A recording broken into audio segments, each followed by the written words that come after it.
Hey everyone, so guys कैसे हैं आप सभी? ऐसा है आप सभी अच्छे होंगे, मस्त होंगे, स्वस्थ होंगे और जोर शोर से आप सबकी पढ़ाई चल रही होगी। सो गाइस हमने रस शास्त्र में परिभाषा प्रकरण चैप्टर को स्टार्ट कर दिया था और लास्ट लेक्चर में हमने प्रक्रिया परिभाषा में शोधन की प्रक्रिया को डिटेल में देखा था। नाउ आज के इस लेक्चर में हम नेक्स्ट प्रक्रिया जो कि है मारण स्टार्ट करने जा रहे हैं।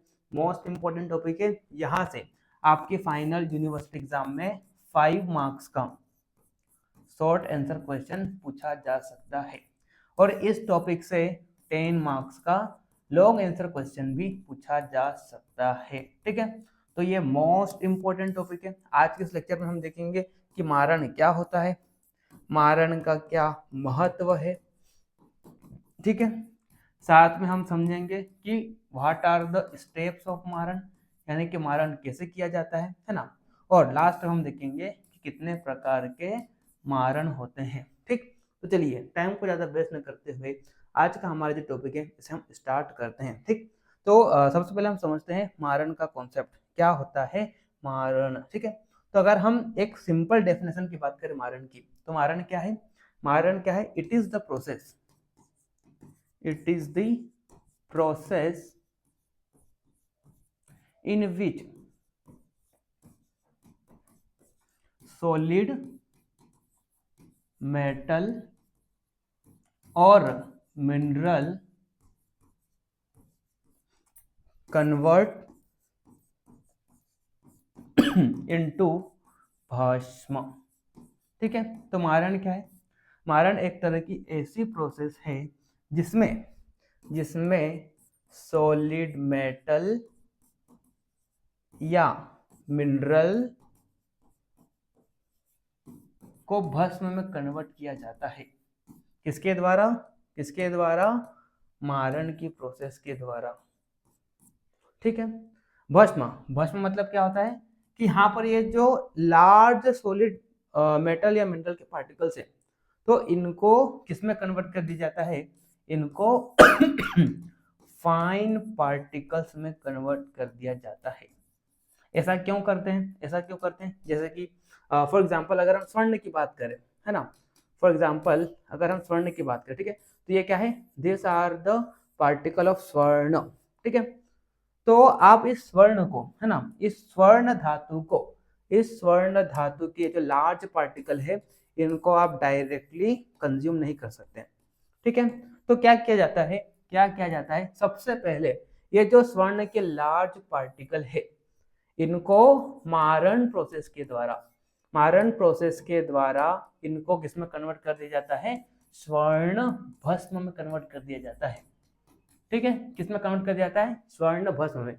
यानी कि जो लार्ज पार्टिकल है, तो इन लार्ज पार्टिकल्स को मारण प्रोसेस के द्वारा फाइन पार्टिकल में कन्वर्ट कर दिया जाता है ना। फाइन पार्टिकल में कन्वर्ट करने से क्या होगा? फाइन पार्टिकल्स में कन्वर्ट करने से ये जो स्वर्ण है ये क्या हो जाएगा? मोर एब्जॉर्बेबल हो जाएगा। ठीक है, मोर एब्जॉर्बेबल हो जाएगा। ठीक है, जिस कारण हम इसको डायरेक्टली क्या कर सकते हैं? डायरेक्टली एज अ मेडिसिन क्या कर सकते हैं? इनको कंज्यूम कर सकते हैं। ठीक है, तो इस तरह से ये क्या होता है? मारण का कॉन्सेप्ट होता है। ठीक है, तो क्या बोला मैंने? क्या बोला मैंने? क्या होता है मारण? तो मारण is the process in which solid metal and mineral convert into भस्म। ठीक है, तो एक प्रकार से मारण को आप दूसरी लैंग्वेज में क्या बोल सकते हो? मारण को आप दूसरी लैंग्वेज में भस्मीकरण भी बोल सकते हो। क्या बोल सकते हो? भस्मीकरण भी बोल सकते हो, यानी कि किसी सॉलिड मेटल या मिनरल को किसमें कन्वर्ट करना? भस्म में कन्वर्ट करना, फाइन पार्टिकल्स में कन्वर्ट करना, ताकि वो क्या हो जाए? मोर एब्जॉर्बेबल फॉर्म में कन्वर्ट हो जाए, ताकि उनको हम directly as a medicine consume कर सके। तो इसी पूरी प्रोसेस को हम क्या कहते हैं? मारण कहते हैं। ठीक है, तो किसी भी सॉलिड मेटल या मिनरल को भस्म में कन्वर्ट करना, ये प्रोसेस क्या कहलाता है? मारण कहलाता है। ठीक है, चलिए अब हम नोट्स में देखते हैं कि क्या है मारण की परिभाषा। ठीक, तो आप यहाँ पे देखिए, यहाँ पे रस तरंगणी का 7वां अध्याय का पहले और दूसरे श्लोक में मारण की परिभाषा बताते हुए यहाँ पे क्या बोला, तो आप यहाँ पे देखिए, विविध क्रम योगेन गंधक गंधकाद्य औषधयः सह रस आदीनां च धातूनां रोगापनयन अक्षमम गंधकादियुतं वापि यदंबर सुधा अन्वितम भस्मत्व पादनम यत्तु मारणम तदिह उच्यते। ठीक है, तो यहाँ पर क्या बोला यहाँ पर क्या बोला, इसका आप हिंदी अर्थ देखिए, इसका आप हिंदी अर्थ देखिए क्या बोला यहाँ पे, विभिन्न प्रकार के क्रम के द्वारा, यानी कि थ्रू वेरियस स्टेप्स। आगे हम देखेंगे कि मारण की कौन कौन सी स्टेप है, मारण कैसे किया जाता है, इनको हम आगे हम डिटेल में देखेंगे। ठीक है, तो यहाँ पे क्या बोला, थ्रू वेरियस स्टेप्स यानी कि विभिन्न क्रम के द्वारा रस आदि यानी कि अभ्रक, वैक्रांत, रत्न, धातु आदि द्रव्यों को गंधक या अन्य औषधियों के संयोग से उसमें रोगों को दूर करने की शक्ति उत्पन्न कर उन्हें भस्म में परिवर्तित करने की प्रक्रिया को क्या कहते हैं, मारण कहते हैं। तो इसका अर्थ क्या है, यहाँ पर ये बोला गया है कि थ्रू वेरियस स्टेप, है ना, through various step solid metal या मिनरल, जैसे कि बात करते हैं धातुएं हो गई, है ना, जैसे कि बात करते हैं रत्न हो गए, ठीक है, जैसे कि बात करते हैं रस हो गए, जैसे कि बात करते हैं महारस हो गए, ठीक है, तो आदि द्रव्य, है ना, तो सॉलिड मेटल या मिनरल जैसे कि धातु, रत्न, रस आदि द्रव्य जितने भी है, ठीक है, तो इन सभी को किसके संयोग के साथ, तो यहाँ पे किसके संयोग के साथ, गंधक या किसी अन्य औषधि के संयोग के साथ।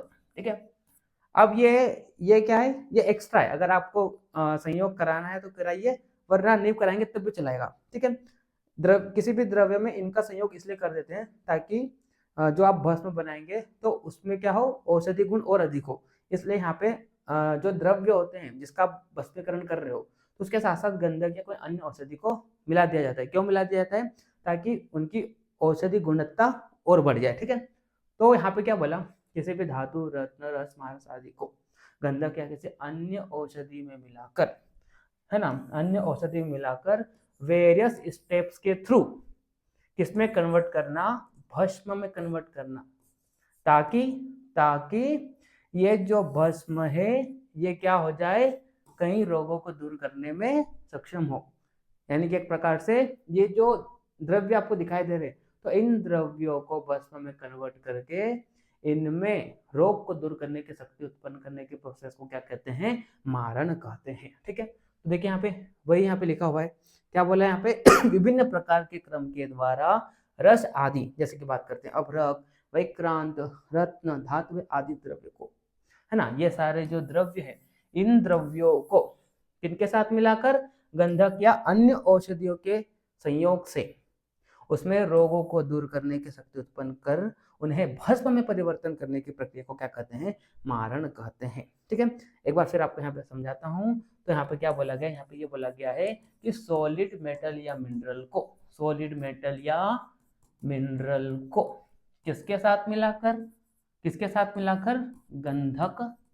गंधक यानी कि सल्फर या कोई अन्य औषधि, है ना, या कोई अन्य औषधि के साथ मिलाकर। ठीक है, अब देखो ये अगर आपको मिलाना तो मिलाइए, नहीं मिलाएंगे तब भी काम चलेगा। ठीक है, लेकिन ये इसलिए संयोग कर दिया जाता है ताकि जो भी आप मेटल का भस्म बना रहे हैं तो उसकी औषधि में और अधिक गुण हो, इसलिए इनको मिला दिया जाता है। ठीक है, तो यहाँ पे क्या बोला, सॉलिड मेटल या मिनरल को गंधक या किसी अन्य औषधि के संयोग के साथ वेरियस स्टेप के थ्रू किसमें कन्वर्ट करना, भस्म में कन्वर्ट करना, ताकि ये जो मेटल या मिनरल है इसमें क्या हो, रोग को दूर करने की शक्ति उत्पन्न हो सके। तो इसी पूरी प्रोसेस को क्या कहते हैं, मारण कहते हैं। इन शॉर्ट में देखें तो किसी भी सॉलिड मेटल या मिनरल को भस्म में कन्वर्ट करने की प्रक्रिया को क्या कहा जाता है, मारण कहा जाता है।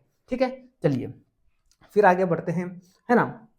अब यहाँ पे ये बताया गया है कि मारण की प्रोसेस कैसे होती है, यानी कि कैसे मारण की प्रक्रिया को किया जाता है। ठीक है, तो इसके लिए कई सारी स्टेप्स हैं जिनको मैं आपको नीचे 1 बाय 1 समझाता हूँ। ठीक है, कि मारण की प्रोसेस को कैसे किया जाता है। तो देखिए, सबसे पहले क्या होता है, मारण की अगर आपको प्रोसेस करना है ना, तो जिस भी द्रव्य का, हाँ, जिस भी द्रव्य की आप क्या कर रहे हैं, भस्म बना रहे हो, है ना, जिस भी द्रव्य का आप क्या कर रहे हो, भस्मीकरण कर रहे हो, यानी कि उसको भस्म में कन्वर्ट कर रहे हो, तो सबसे पहले तो आपको क्या करना है, सबसे पहले तो आपको क्या करना है, उस द्रव्य का शोधन करना है।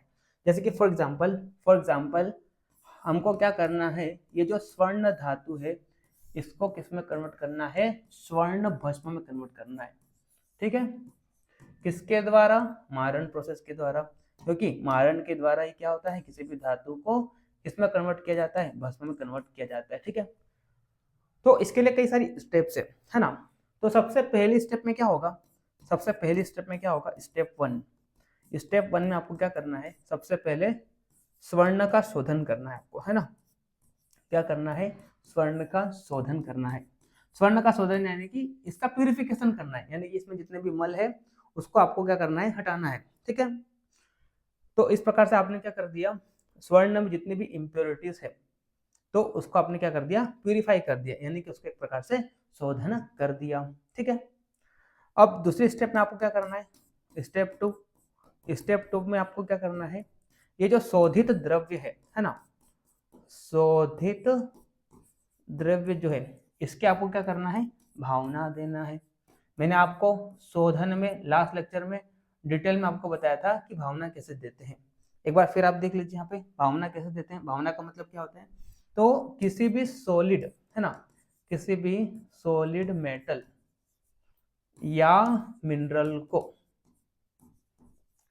विथ लिक्विड, है ना, विथ लिक्विड में आप किसको ले सकते हैं, दूध को ले सकते हैं, ठीक है, या नींबू के रस को भी आप ले सकते हैं, ठीक है, या क्वाथ को ले सकते हैं किसी का, ठीक है, या स्वरस, तो आदि किसी भी लिक्विड में, ठीक है, क्या करने पर, मर्दन करने पर, और मर्दन यानी कि पीस लेने पर क्या करना है आपको, सॉलिड मेटेरियल या मिनरल लेना है, उसको ये जो यहाँ पे कई सारे लिक्विड दिखाए थे इनमें से किसी एक लिक्विड को लेना है ना, उतनी मात्रा में लिक्विड लेना है जितनी मात्रा में आपने क्या लिया है, सॉलिड मेटल लिया है। ठीक है, तो उसमें इन दोनों को मिलाकर, है ना, सॉलिड मेटल लिक्विड, इन दोनों को मिलाकर इनको क्या करना है, मर्दन करना है। मर्दन यानी कि पीसना है। कब तक पीसना है, जब तक इस सॉलिड मेटल की लुगदी ना बन जाए। ठीक है ना, तो पीसने के बाद फिर इनको क्या कर लेना है, सुखा लेना है। तो इस प्रोसेस को क्या कहते हैं, इस पूरी प्रोसेस को, है ना, ये पूरी प्रोसेस क्या कहलाती है, भावना कहलाती है। ठीक है, तो आपने क्या किया, पहले स्वर्ण का शोधन किया, यानी कि उसमें जितनी भी इम्प्योरिटीज थी उन सारी इम्प्योरिटीज को आपने क्या कर दिया, दूर किया। ठीक है, इम्प्योरिटीज दूर करने के बाद आपने क्या किया, स्वर्ण जो था, स्वर्ण धातु, उसकी क्या करी आपने, भावना करी, है ना, यानी कि उसको किसी भी लिक्विड के साथ पीस कर उसको सिखाकर एक प्रकार से उसकी क्या कर दिया आपने, लुगदी बना दी। ठीक है, गोलियां बना दी, मतलब छोटी छोटी लुगदी बना दी। ठीक है, अब ये जो पेस्ट बना, ठीक है, इसका आपको क्या करना है, स्टेप 3। अब नाउ अगला स्टेप क्या है ना, अगला स्टेप क्या है, स्टेप 3। स्टेप 3 में क्या आ जाएगा, चक्रिकाकरण। ठीक है, यानी कि ये एक प्रकार से जो लुगदी बनेगी तो इसकी गोली बनाकर चक्रिया बना देना है, कुछ इस प्रकार से, है ना, कुछ इस प्रकार से ये जो लुगदी बनेगी इसकी गोली बना के एक प्रकार से क्या कर लेना है, चक्रिया बना लेना है ना, इस प्रकार से क्या कर लेना है, इसको गोली बनाकर चपटी कर देना है, चक्री बना देना है, इस प्रकार से चक्रिकाकरण इसको बोलते हैं, इस प्रोसेस को। ठीक है, उसके बाद स्टेप 4 में आपको क्या करना है, स्टेप 4, ठीक है, स्टेप 4 का क्या है, सराव संपुटकरण, है ना, सराव संपुटकरण क्या होता है, सराव संपुटकरण किसे बोलते हैं, तो इसमें क्या करना है आपको, एक वेसल लेना है ना, इसमें क्या करना है आपको, एक वेसल लेना है। ठीक है, इस वेसल में आपको जो आपने धातु की चक्रियां बनाई थी उन चक्रियों को इसमें डाल देना है। आपने क्या कर दिया, उन चक्रियों को इसमें डाल दिया। ठीक है, इन चक्रियों को डाल देने के बाद आपको इसी साइज का एक और क्या लेना है, वेसल लेना है ना, इसी साइज का आपको एक और क्या करना है, वेसल लेना है और उसको इस तरह से ऊपर से ढक देना है ना, इस तरह से ऊपर से ढक देना है, ठीक है। अब बीच में थोड़ी बहुत एयर निकलने के लिए स्पेस रह जाएगी, है ना, तो उस स्पेस को भी आपको क्या कर देना है, क्ले से यानी कि किसी मिट्टी से या किसी कपड़े से इस प्रकार इसको अच्छी प्रकार से क्या कर लेना है, ढक लेना है। क्यों ढकते हैं, ताकि अगली प्रोसेस जब हमको इसको क्या करेंगे, हीट पर रखेंगे, आग पर रखेंगे, तो इसमें डायरेक्ट इन चक्रियों को क्या मिले, अग्नि का टेम्परेचर ना मिले, इसलिए हम क्या करेंगे, इस तरह से अच्छी प्रकार से इसको ढक लेंगे। तो इस पूरी प्रोसेस को हम क्या बोलते हैं, स्राव संपुटीकरण बोलते हैं। क्या होता है स्राव संपुटीकरण, इसमें क्या करना है, एक वेसल लेना है ना, और उस वेसल में आपको क्या कर लेना है, जो आपने ऊपर चक्रिया बनाई थी धातुओं की, तो उसको उसमें रख देना है, ठीक है। फिर इसी सेम साइज का एक और वेसल लेना है और इस वेसल के ऊपर उस वेसल को ढक देना है। ढकने के बाद बीच में थोड़ी बहुत स्पेस बच जाएगी, तो उसको क्ले से यानी कि किसी मिट्टी से, ठीक है, या तो फिर कपड़े से इस प्रकार से इसको पूरा पैक कर लेना है, ताकि जब अगली प्रोसेस में इस वेसल को जब आप हीट दो तो डायरेक्ट चक्र को हीट ना लगे, इसलिए हम क्या करते हैं, इसको इस प्रकार से ढक देते हैं, ठीक है। तो इसको हम क्या कहते हैं, स्राव संपुटीकरण, ठीक है।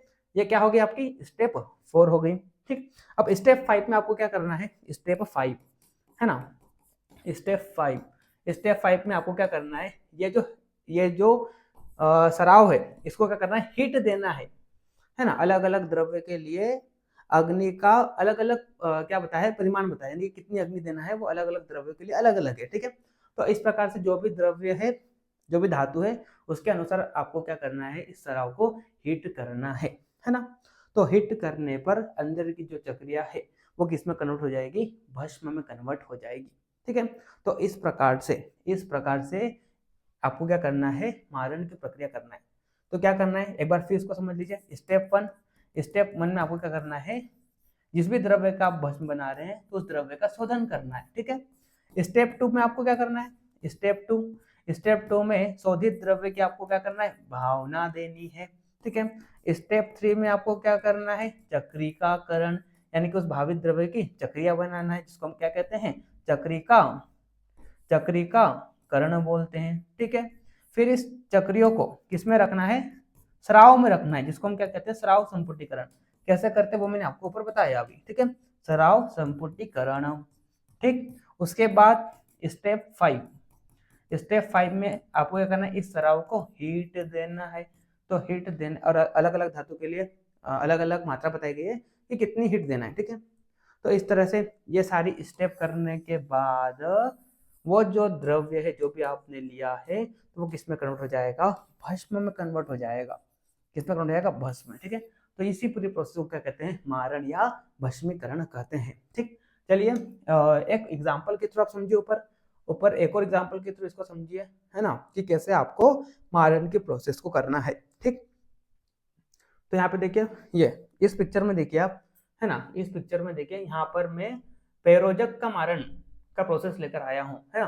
तो देखिए यहाँ पे क्या किया आपने, पेरोजक लिया, ठीक है, पेरोजक लिया, ठीक है, और इस पेरोजक का आपने क्या कर लिया, शोधन कर लिया, यानी कि इसका प्यूरिफिकेशन कर लिया, है ना।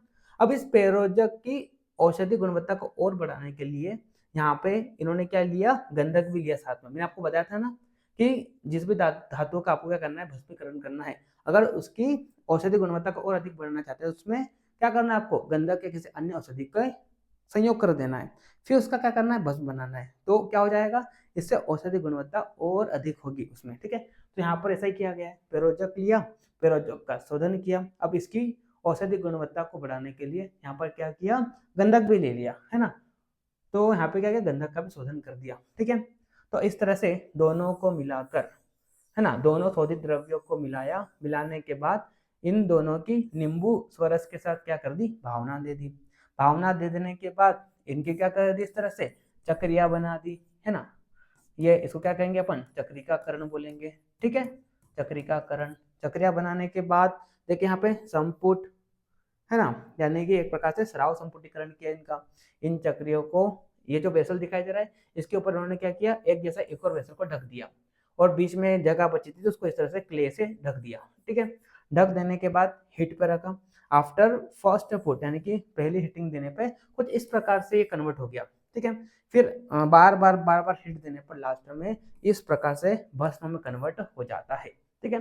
तो ये पूरी क्या है, प्रोसेस है किसकी, मारण की। पहले आपको क्या करना है, शोधन करना है। शोधन करने के बाद शोधित द्रव्य की भावना देनी है, उनकी चक्रिया बनाना है, उन चक्रियों को सराव संपुटीकरण में रखना है, फिर इस सराव को क्या करना है, हीट देना है, तो लास्ट में वो भस्म में कन्वर्ट हो जाएगा। तो ये पूरी प्रोसेस क्या कहलाती है, मारण प्रक्रिया कहलाती है ना।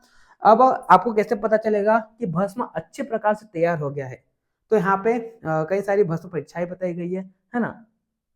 आपको कैसे पता चलेगा कि आपने जो किसी भी धातु का भस्म बनाया है तो अच्छे प्रकार से प्रिपेयर हो गया है, तो यहाँ पे कई सारी परीक्षा है।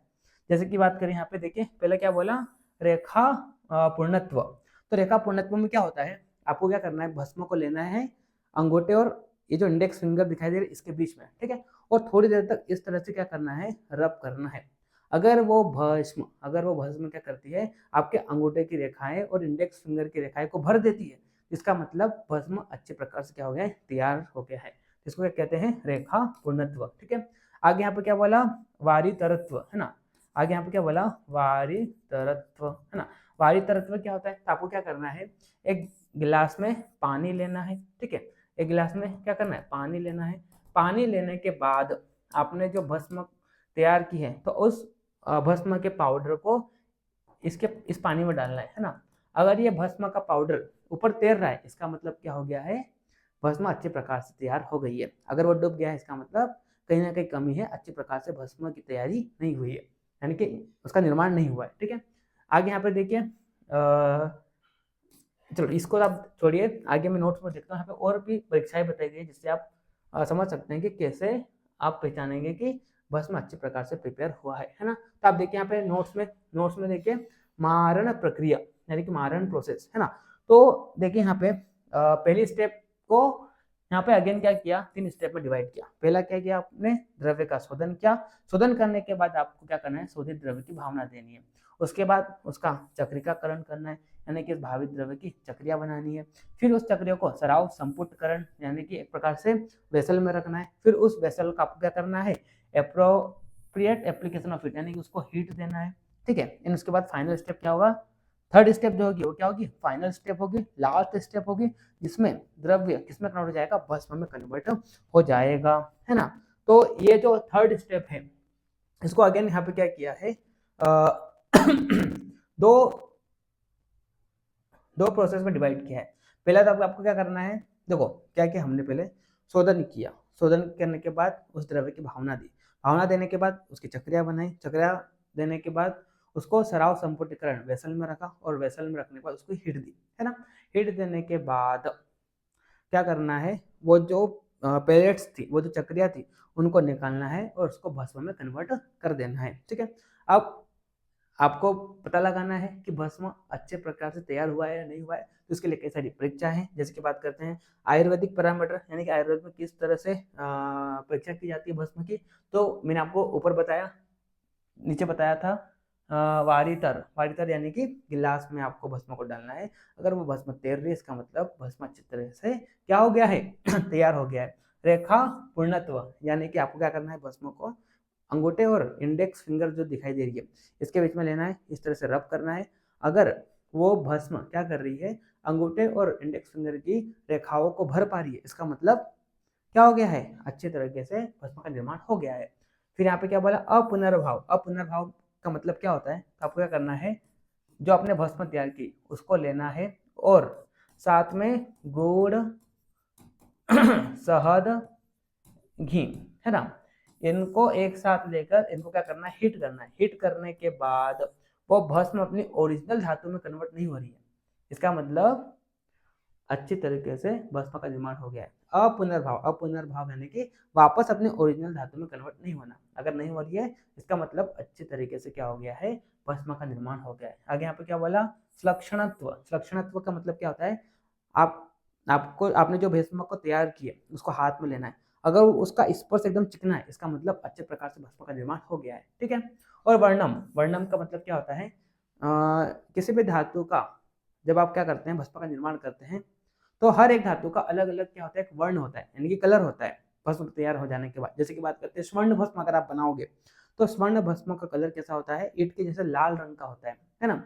अगर आप तांबे का भस्म बनाओगे तो वो काले रंग का होता है, अगर आप लोहे का बनाओगे तो बैंगनी, जो पके हुए जामुन होते हैं उसके समान उसका वर्ण होता है, ठीक है।